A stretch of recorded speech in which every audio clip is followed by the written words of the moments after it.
लोग सऊदी अरब जाते कहते ईद घर करेंगे, शबरात घर करेंगे। शायर ने लिखे है ईदा ते शबरात आईया ते जद लोग करानू आए ओ नहीं आए मोहम्मद बखीशा जेड़े हथी आपे दफनाए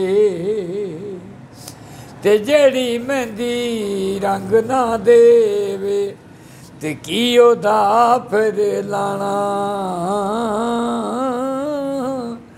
ते जिथे गया दा कदर ना होवे उत्थे की मोहम्मद जाना।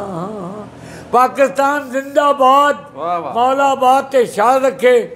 ए भुट्टो नुसरत साहब तुसी भी तवज्जो करो बादशाह, अल्लाह जिंदगी करे बलावर साहब।